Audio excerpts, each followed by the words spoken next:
മായേ, ഇതിങ്ങനെ വിട്ടാ പറ്റില്ല. ഇതുവരെ ഇവിടെ നിലനിന്നിരുന്ന സന്തോഷവും സ്നേഹവും സമാധാനവും ഇനി ഇവിടെ ഉണ്ടാവണം. അതിനെന്തെങ്കിലും ചെയ്തേ പറ്റൂ. നീ പറയ്, എന്താ ഇതിനൊരു പരിഹാരം?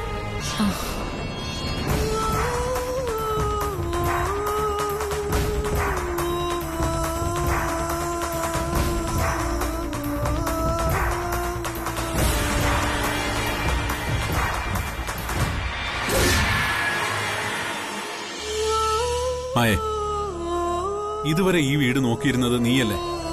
നിന്റെ മനസ്സിൽ ഒരു വഴിയും തെളിയുന്നില്ലേ? ഇതിനൊരു സൊല്യൂഷൻ നീ തന്നെ പറയ്.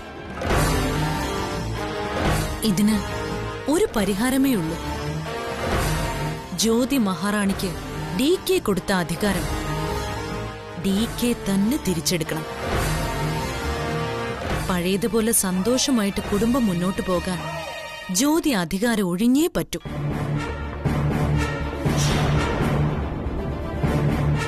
ഇല്ലെങ്കിൽ മക്കളും മരുമക്കളും ഓരോരുത്തരായിട്ട് വേറെ വീട് വെച്ച് താമസിക്കുമെന്ന് ശ്രീയേട്ടൻ DKയോട് പറയണം.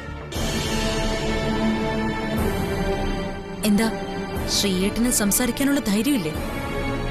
ഇതുവരെ കടുത്ത വാക്കുകളൊന്നും ഞാൻ DKയോട് പറഞ്ഞിട്ടില്ല.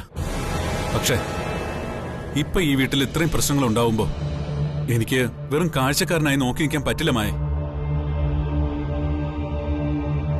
എന്തായാലും DKയോട് ഞാൻ സംസാരിക്കാം.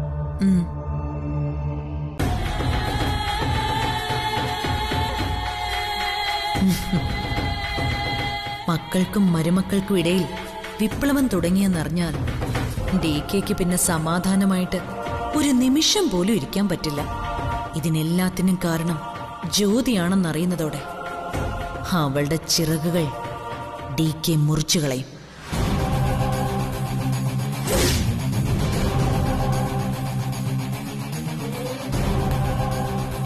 എല്ലാം ഞാൻ വിചാരിക്കുന്നത് പോലെ തന്നെ സംഭവിക്കും. അമരാവതിയുടെ താക്കോൽ എന്റെ കയ്യിൽ തന്നെ മടങ്ങി വരും.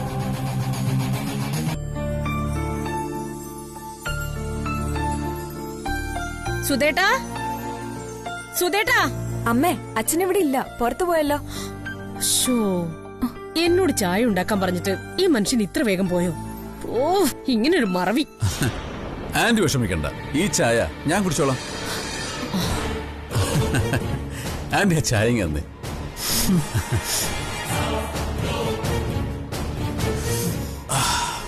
കൊള്ളാം, നല്ല ഉഗ്രൻ ചായ.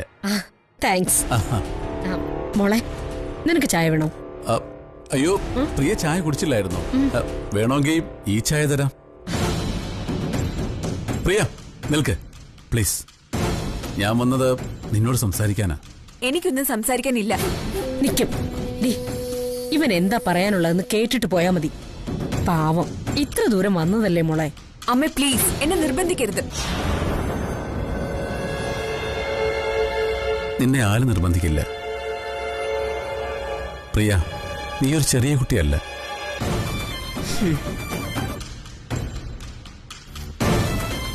എന്നെക്കുറിച്ച് നിനക്കെല്ലാം അറിയാം. കാരണം ആദ്യം മുതൽ എന്റെ എല്ലാ കാര്യങ്ങളും ഞാൻ നിന്നോട് വ്യക്തമായിട്ട് പറഞ്ഞതാ. ഇനി നീ പറ, എന്തെങ്കിലും കാര്യം ഞാൻ നിന്നെ മറച്ചു വെച്ചിട്ടുണ്ടോ? സൂര്യൻ ഞാനും തമ്മിലുള്ള എല്ലാ പ്രശ്നങ്ങളും നിനക്കറിയാം. അവള് കാരണം എന്റെ ജീവിതം ഒരു ദുരന്തമായി മാറുന്ന കാര്യവും നിന്നോട് ഞാൻ പറഞ്ഞിട്ടുള്ളതല്ലേ? എന്നിട്ടും നീ എന്തിനാ എന്നെ ഇങ്ങനെ ഒഴിവാക്കുന്നത്? ഒരു കുറ്റവാളിയെ പോലെയാ നീ എന്നോട് പെരുമാറുന്നത്. നിന്റെ ചേച്ചി പറഞ്ഞിട്ടാണോ നീ ഇങ്ങനെയൊക്കെ പെരുമാറുന്നത്? ചോദിച്ചത് കേട്ടില്ലേടി, ഇവൻ ചെയ്തത് തെറ്റെന്താ? എല്ലാം അറിഞ്ഞിട്ടല്ലേ നീ ഇവനെ സ്നേഹിച്ചത്? എന്നിട്ടിപ്പോ മറുപടി പറയാതെ തലയും താഴ്ത്തി പോകുന്ന എന്തിനാ? പ്രിയ, നീ എന്നെ ഇത്രയൊക്കെ ഒഴിവാക്കാൻ ശ്രമിച്ചിട്ടും ഞാൻ പിന്നെയും നിന്റെ പിന്നാലെ വരുന്ന എന്തുകൊണ്ടെന്ന് അറിയൂ നിനക്ക്? നിന്നോട് എനിക്ക് അത്രയ്ക്ക് ഇഷ്ടമുള്ളതുകൊണ്ടാ, സ്നേഹമായതുകൊണ്ടാ.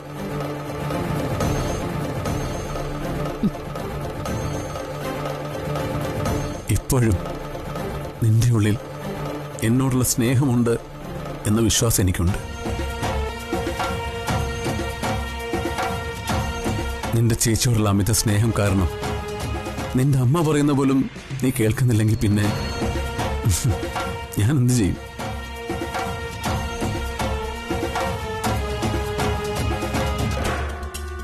ആകെ കൺഫ്യൂഷൻ ആക്കിയത് നിന്റെ ചേച്ചിയാ. ഈ ഒഴിവാക്കൽ സഹിക്കാൻ എനിക്ക് പറ്റുന്നില്ല പ്രിയ. പറ്റുന്നില്ലല്ലേ? ശത്രു ആയിരുന്ന പോലും സ്വന്തം ഭാര്യയായിരുന്ന ഒരു സ്ത്രീ ഇങ്ങനെ ഹോസ്പിറ്റലിൽ സീരിയസ് ആയിട്ട് കിടക്കുമ്പോ ഒരു പുരുഷനും ഇങ്ങനെ മറ്റൊരു പെണ്ണിന്റെ പിന്നാലെ സ്നേഹത്തിന് വേണ്ടി യാചിച്ച് നടക്കില്ല.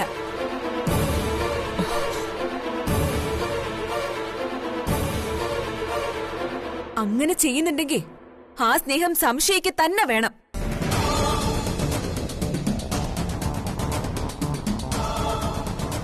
സൂര്യയെ കൊല്ലാൻ ശ്രമിച്ചത് ഞാനാണെന്ന് നിനക്ക് ഇപ്പോഴും സംശയമുണ്ടല്ലേ? അതെ, സംശയമുണ്ട്. അവളെക്കുറിച്ചുള്ള കുറ്റങ്ങളും കുറവുകളും മുഴുവനായിട്ട് ഞാൻ നിന്നോട് പറഞ്ഞിട്ടില്ല. അവളെ കാരണം ഞാൻ അനുഭവിച്ച പീഡനങ്ങളുടെ ദുരന്തകാലം മുഴുവനും നീ അറിഞ്ഞിട്ടില്ല. എനിക്കിനി സഹിക്കാൻ പറ്റില്ല പ്രിയ.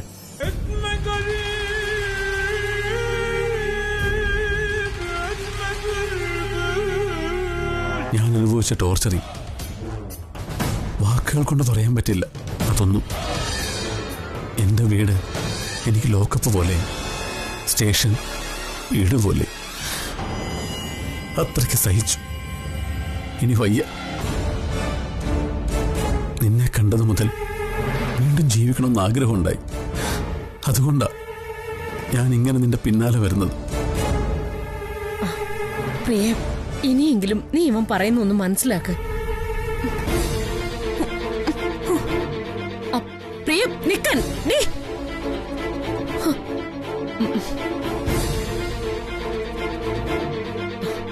നീ പറഞ്ഞതെല്ലാം സത്യമാണല്ലോ അല്ലേ? എന്റെ മോളെ കെട്ടാൻ വേണ്ടി കള്ളത്തരം പറഞ്ഞല്ലോ അല്ലേ? നിങ്ങൾക്ക് പണത്തിനോടുള്ള സ്നേഹം എത്രയാണോ അതിന്റെ 1000 മടങ്ങ് ഇഷ്ടമാണ് എനിക്ക് പ്രിയേ. പിന്നെ എന്റെ ഇഷ്ടം നടത്തി തന്നാൽ ജീവിതത്തിൽ നിങ്ങൾ ആഗ്രഹിച്ചതൊക്കെ നേടാനുള്ള പണം ഞാൻ നിങ്ങൾക്ക് തരും. ആലോചിക്ക്. എന്നിട്ട് മകളെ പറഞ്ഞ് മനസ്സിലാക്ക്. വരട്ടെ.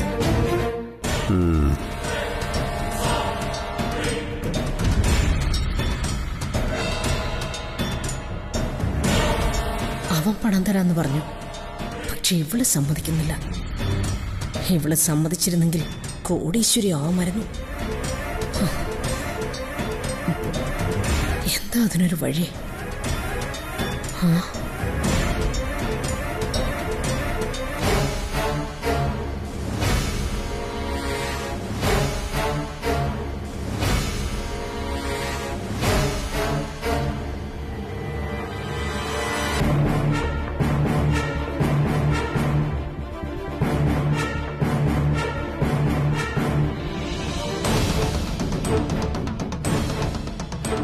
ഇനി കാത്തിരുന്നിട്ട് കാര്യമില്ല.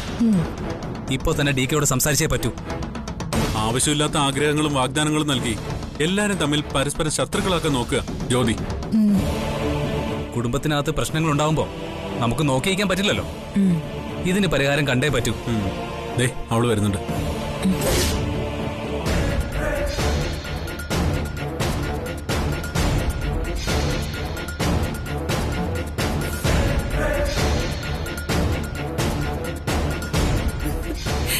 ജ്യോതി, thank you Jyothi, thank you so much.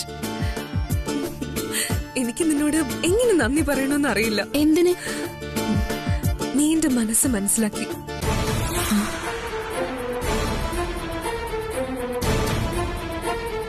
ബാലുവിന്റെ കൂടെ ജീവിക്കാനുള്ള എന്റെ ആഗ്രഹത്തെ ആരും പരിഗണിച്ചത് പോലുമില്ല. പക്ഷെ താരേച്ചി എന്നെ സപ്പോർട്ട് ചെയ്യാൻ സമ്മതിച്ചു. താര എങ്ങനെ പറഞ്ഞു? പറഞ്ഞു. എങ്കിൽ കുഴപ്പമൊന്നുമില്ല, എല്ലാ പ്രോബ്ലം സോൾവ് ആയി.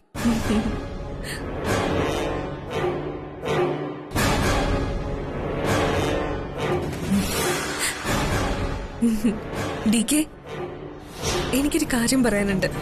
എന്ത് കാര്യം? ജ്യോതിയെയും നമ്മൾ എല്ലാരും തെറ്റിദ്ധരിച്ചു. എങ്ങനെ?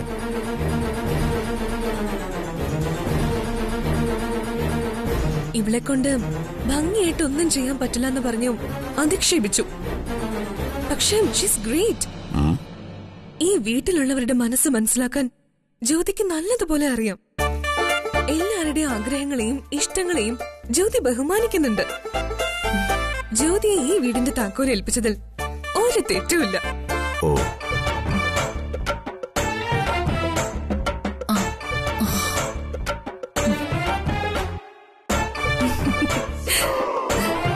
ഇത്ര പെട്ടെന്ന് ഇവളെ കുറിച്ചുള്ള നിന്റെ അഭിപ്രായം മാറിയോ?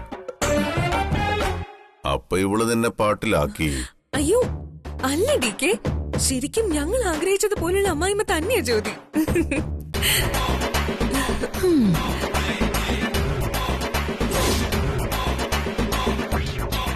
ഇവളുടെ കാര്യം വിട്ടേക്ക്. നീ ഹാപ്പി അല്ലേ? Yes D K, I am happy. എന്റെ ആത്മാർത്ഥത ചിത്രയ്ക്ക് മനസ്സിലായി. പക്ഷെ മനസ്സിലാക്കേണ്ടവര് മനസ്സിലാക്കുന്നില്ലല്ലോ. ബ്രെയിൻലെസ്, യൂസ്ലെസ് എന്നൊക്കെ അവരിപ്പോഴും എന്നെ വിളിക്കുന്നത്. ഞാൻ സത്യം മാത്രമേ സംസാരിക്കാറുള്ളൂ. എന്നാലും അംഗീകരിക്കരുത്. അല്ലെങ്കിലും ഭാര്യമാരെ അംഗീകരിക്കാൻ ഭർത്താക്കന്മാർക്ക് എപ്പോഴും ഒരു മടിയാ. ചിലരുടെ പേരിന്റെ കൂടെ ഡോക്ടർ എന്ന വിശേഷണം ഉണ്ടാവും. പക്ഷേ അവർക്ക് രോഗികളെ ചികിത്സിക്കാൻ പറ്റില്ല. കാരണം അതൊരു പദവി മാത്രമാണ്. നിങ്ങൾക്ക് വേണമെങ്കിൽ ഞാൻ പോയി സംസാരിക്കാം. വേണ്ട, നമ്മൾ പറയുന്നതിൽ നല്ലത് ഡീക്ക് നേരിട്ട് അറിയുന്നതാ. മതി, ഇത്രയും മതി.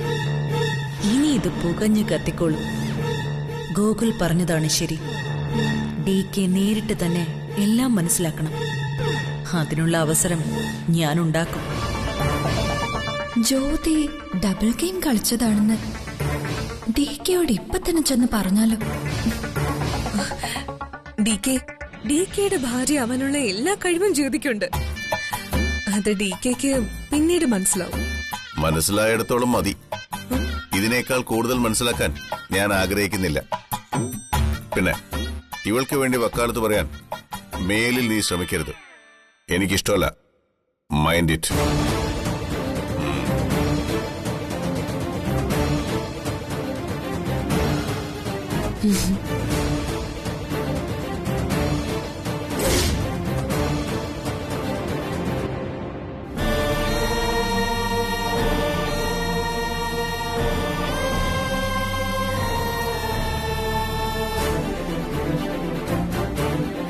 നിന്നെ കണ്ടതു മുതൽ വീണ്ടും ജീവിക്കണമെന്ന് ആഗ്രഹമുണ്ടായി. അതുകൊണ്ടാ ഞാൻ ഇങ്ങനെ നിന്റെ പിന്നാലെ വരുന്നത്.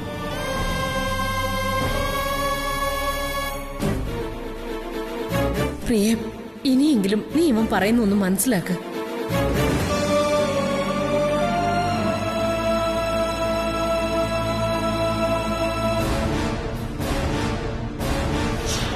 അനാശിന്റെ കാര്യത്തില് നീ വളരെ ശ്രദ്ധിക്കണം.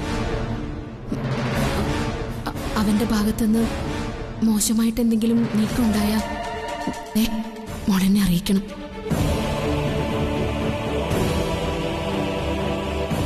പ്രിയമോളെ, നീ എന്റെ പ്രാണന. നിനക്കൊരു പോറല് പോലും ഏൽക്കുന്നത് എനിക്ക് സഹിക്കില്ല.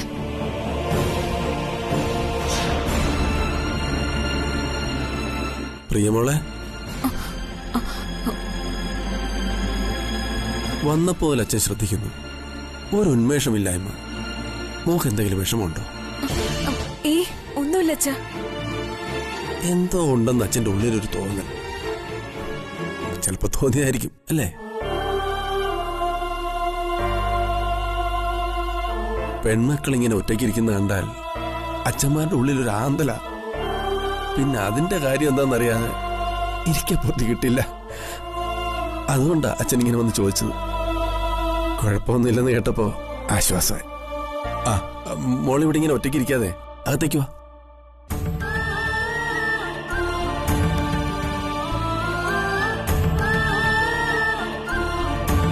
പെൺകുഞ്ഞുങ്ങളുടെ മുഖം വാടിയിരിക്കുന്ന കണ്ടാ പിന്നെ അന്നത്തെ ദിവസം പോക്കാം. മോള് ഒന്ന് റെഡിയായിട്ട് വാ. നമുക്ക് പുറത്തൊക്കെ ഒന്ന് പോയിട്ട് വരാം. വാ, റെഡിയാവും. വാ. അച്ഛാ, എന്താ മോളെ? എന്താ നിന്റെ കണ്ണു പറഞ്ഞിരിക്കുന്നല്ലോ? എന്താ എന്റെ മോക്ക് പറ്റിയത്? എന്തായാലും പറ, അച്ഛനല്ലേ കൂടെ ഉള്ളത്. മോള് ധൈര്യമായിട്ട് അച്ഛനോട് പറ. അച്ഛാ, ചില കാര്യങ്ങളിൽ എനിക്കൊരു തീരുമാനത്തിലെത്താൻ പറ്റുന്നില്ല. അത്രേ ഉള്ളൂ. മോള് പറ, തീരുമാനം ഈ അച്ഛനുണ്ടാക്കി തരാം. എന്റെ പ്രശ്നം എന്താണെന്ന് എനിക്കിപ്പോ പറയാൻ പറ്റില്ല. ഞാൻ ആഗ്രഹിക്കുന്ന വഴി കൂടെ പോയാ നിങ്ങൾക്കെല്ലാം സന്തോഷാവുമെന്ന് എനിക്ക് ഉറപ്പുണ്ട്. പക്ഷെ ഞാനൊരു തീരുമാനത്തിൽ എത്തണമെങ്കിൽ എനിക്ക് അച്ഛന്റെ സപ്പോർട്ട് വേണം. ഈ മകളെ വിശ്വസിക്കണം.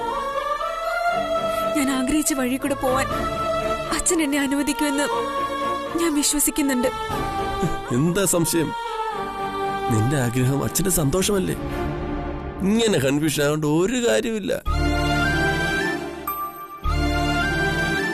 എന്റെ മോൾ ഒരിക്കലും തെറ്റായ വഴിയിലൂടെ പോയില്ലെന്ന് ഈ അച്ഛനറിയാം. അച്ഛനെന്ന നിലയിൽ നിന്റെ സന്തോഷമാണ് എനിക്ക് പ്രധാനം. അതുകൊണ്ട് തന്നെ നീ പറയുന്ന എന്തോ അത് എന്റെ വിശ്വാസമാണ്. ആരെതിർത്താലും അച്ഛൻ എന്നെ സപ്പോർട്ട് ചെയ്യോ? എന്താ സംശയം? ചെയ്യും. ചേച്ചി എതിർത്താലോ? മോളെ, ജ്യോതിയും നീയും അച്ഛനൊരുപോലെ. അവളോടുള്ള സ്നേഹം തന്നെ എനിക്ക് നിന്നോടുമുണ്ട്. പക്ഷേ നിങ്ങൾ രണ്ടുപേരും രണ്ട് വ്യക്തികളാണ്. അതുകൊണ്ട് തന്നെ ഇഷ്ടങ്ങളും വ്യത്യസ്തമായിരിക്കും. നിന്റെ ലൈഫ് എന്താണെന്ന് തീരുമാനിക്കുന്നത് നീ മാത്രമാണ് മോളെ. നീ എടുക്കുന്ന തീരുമാനം ഏതായാലും അത് ന്യായമാണെങ്കിൽ, അതിൽ നിനക്ക് വിശ്വാസമുണ്ടെങ്കിൽ ഈ അച്ഛൻ കൂടെ ഉണ്ടാവും, ആരെതിർത്താലും. അച്ഛൻ എന്നെ അത്രയ്ക്ക് വിശ്വാസമാണോ? മോളോട് അച്ഛനൊരു കഥ പറയാം. ഒരു ഭാര്യയും ഭർത്താവും ആദ്യ രാത്രി ദിവസം തന്നെ ഒരു തീരുമാനമെടുത്തു. ആ രാത്രി ആര് വന്ന് വിളിച്ചാലും കഥവ് തുറക്കരുതെന്ന്. അവരിങ്ങനെ സംസാരിച്ചുകൊണ്ടിരിക്കുമ്പോ പുറത്ത് പയ്യന്റെ അമ്മ വന്ന് വിളിച്ചു. അവൻ കഥവ് തുറന്നില്ല. കുറച്ചു സമയം കഴിഞ്ഞ് അവന്റെ അച്ഛൻ വന്ന് വിളിച്ചു. എന്നിട്ടും അവൻ വാതിൽ തുറന്നില്ല. എന്നാൽ അല്പസമയം കഴിഞ്ഞപ്പോ പെൺകുട്ടിയുടെ അച്ഛൻ വന്ന് അവരുടെ വാതിൽ മുട്ടി. അവൻ സമ്മതിച്ചില്ല. പക്ഷെ അവള് നിലവിളിച്ചു. എന്റെ അച്ഛൻ വിളിക്കുന്നു എന്ന് പറഞ്ഞ് നേരത്തെ അവർ തീരുമാനിച്ചതെല്ലാം മറന്ന് അവൾ ഓടിപ്പോയി വാതിൽ തുറന്നു. തിരിച്ചു വന്ന അവളോട് അവൻ പറഞ്ഞ എന്താണെന്നറിയാം? നമുക്കൊരു പെൺകുഞ്ഞ് മതിയെന്ന്. അതിന് കാരണമായിട്ട് അവൻ പറഞ്ഞത്, ഏത് പാതിരാത്രി ആയാലും അച്ഛന്റെ ശബ്ദം കേട്ട മകൻ വന്ന് വാതിൽ തുറന്നില്ലേലും എന്റെ മകൾ എനിക്കൊന്ന് വാതിൽ തുറന്നു തരുമെന്ന്.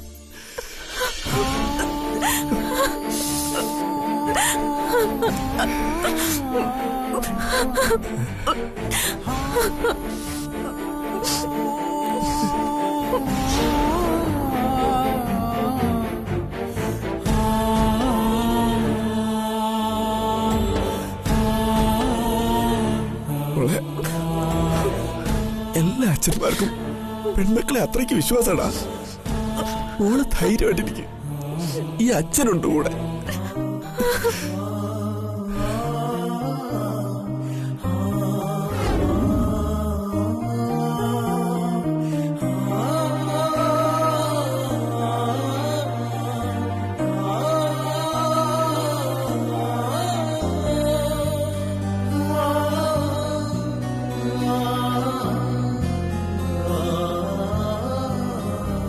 എന്റെ അമ്മോ, ഈ വീടിന്റെ ഉത്തരവാദിത്തം എന്നെ ഏൽപ്പിച്ചപ്പോ അത് ഇത്രയും വലിയ കുരിശാവെന്ന് ഞാൻ കരുതിയില്ല. ചെയ്തിട്ടും ജോലികളൊട്ടും തീരുന്നുമില്ല. രാവിലെ തന്നെ ഞാൻ എന്തൊക്കെ പണി ചെയ്തു. അടുക്കള വൃത്തിയാക്കി, ഭക്ഷണം ഉണ്ടാക്കി, തുണി നനച്ചു. ഇനി എന്തൊക്കെ ബാക്കി കിടക്കുന്നു? പട്ടിയെ കുളിപ്പിക്കണം, ചെടി നനയ്ക്കണം. ചെയ്തിട്ടും തീരുന്നില്ലല്ലോ എന്റെ ഭഗവാനേ.